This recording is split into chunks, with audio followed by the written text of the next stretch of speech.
Hello everybody, welcome back to the channel. Today I thought I'd take a few minutes to share with you the winners of the 43rd Blues Music Awards, which was held last Friday, May 6th in Memphis, Tennessee. It's been going strong since 1980, and each year it keeps getting better. And while I do not have all the albums from every winner, I have about half of the list. I think there was something like 22 categories, roughly 21 categories. And I thought I would start off with the artist who I think is going to be the big winner next year with his new album that he worked on with none other than the legendary Joe Bonamassa, and that is Eric Gales, the child prodigy who is one of the best blues artists in the world. He's one of my favorites. He puts on a great show. This is his 2022 release, which came out back in January. It was towards the end of January. This is a double LP, and as I said, it was produced by Joe Bonamassa on the Keeping the Blues Alive label, and it's called Crown. I think that this album is just going to be the one that wins all the big awards next year in the Blues Music Awards. Nice gatefold there with Eric Gales and his wife LaDonna. She is his drummer, and I think also acts as a manager. This, like I said, is a double LP, and I'll show you one of the records, and it is in a gold pressing. Really cool. So there you have the winner for Instrumentalist in the category of guitars. Coming up next, we have, I believe it is the harmonica category for Instrumentalist, and that is the winner. That winner is Jason Ricci. This is his newest album. It's called City Country City. It's off of the Gulf Coast label, which Mike Zeto is co-owner of.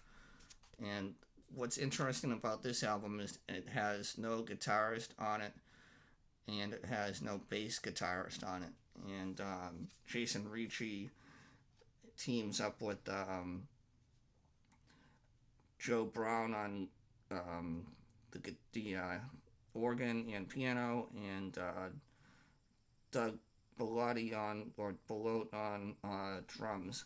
This is an excellent album, and it's one if you are looking for something different and unique, then this is right up your alley. Again, this is Jason Ricci and Joe Crown on the instrumental harmonica record. This is the newest album by Jason Ricci, and I will be showing albums that may be most current in most cases, but in some they will not be. The winner for the best horn instrumentalist is none other than Jimmy Carpenter. This is his 20... I'm going off some notes here, so I apologize for looking over at my notes every few minutes. His 2019 album, again, this is his album off of Gulf Coast Records, which is one of Mike Zeto's record label, I should say. Jimmy Carpenter actually used to be in Mike Zeto's band back in the mid 2010s, around there. They were in the Mike Zeto and the Wheel, I believe it was. And this was a big night, not only for blues in general, but the Mike Zeto label that he's co-founder of, Gulf Coast Records, won, I believe, 4 awards, which is pretty impressive. Next up, we have instrumentalist vocals, and that is the one that was won by John Nemeth, or Nemeth, I believe it's John Nemeth, who was a fantastic harp player, but he's also an excellent singer, and he won this for a vocalist category. And his most recent album, which came out in 2020, is called stronger, but the only album that I have from him is this one here called Memphis Grease, which came out in 2014, which I got to meet him after the show and got it personally autographed. So I think that's pretty cool. For the next category, they have Song of the Year, and that is going to go to Selwyn Birchwood for his song off of his album Living in a Burning House. And this is Selwyn Birchwood has such a great voice. It's kind of gritty, reminds me of a lot of older blues artists. He is just a sensational up-and-coming star, and I think we're going to hear a lot more from him. He won for the opening song on the album called I'd Climb Mountains, and that won for Song of the Year. So congratulations to him. I've only actually seen him once, and I'm hoping that he'll come around again. Definitely worth the price of admission to see him. Now, this next artist, if you haven't seen the t-shirt yet, this is Mike Zeto and Albert Castillo. Mike Zeto is here, Albert Castillo is over here, and this is their current tour called Blood Brothers, which I saw them back about a month ago, maybe 6 weeks ago. They played at the Bull Run here back on April the 8th, I believe, and Albert Castillo won Blues Rock Artist of the Year, and his newest album is called I've Got Love. And this is just an excellent raw album. It has a lot of great tunes on it. I will be doing a review on this fairly shortly, and it's also, again, on the Gulf Coast record label. So Gulf Coast was a big winner in terms of record labels that night. Coming up on the contemporary blues female artist, and this artist here, I've seen her probably 4, maybe 5 times in counting. She is the real deal when it comes to everything you look for in a musician. Her voice, her songwriting, she plays so many instruments, but her main one is the saxophone. She's a graduate of the Berklee College of Music and is one of the best live musicians I've seen, and just a real nice person in general, and I've had the chance to meet her a couple of times after her shows. And it is none other than the talented Vanessa Collier. And Heart on the Line is her latest album, which came out in 2020. And I highly recommend that you pick this up. It's an excellent album. And here's a quick look at the back.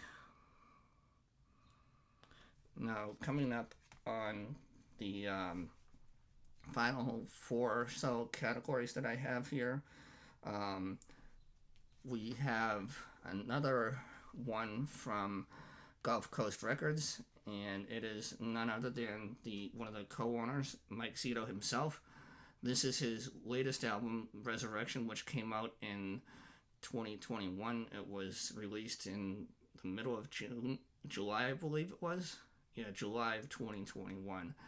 And Mike Zeto took home the Blues Rock Album of the Year award for this particular category. So congratulations to him. Next up we have a Canadian-born artist who I've been collecting her stuff very recently. I've listened to her stuff online and just started collecting her stuff on physical format media. And that is Sue Foley. She won for her album in Pinky's Blues. It's actually, she took home 2 awards for this particular album. The first award she won was the Best Traditional Blues Album, and she also took home the Traditional Blues Female Artist Award, also known as the Coco Taylor Award. I thought I'd take a minute and share with you the album cover, but first, the insert they sent with this one is signed by Sue Foley. I'll be seeing her up at Jimmy's Jazz and Blues Club in Portsmouth, New Hampshire in June. I think it's the middle of June that I'm going to be seeing her for the first time live. So I'll be doing a review of her show after that, and hopefully have some stuff signed from her. This album is a nice hot pink, very cool, very nice sound to it. And coming up on the final two categories, the big winners of the evening, in my opinion.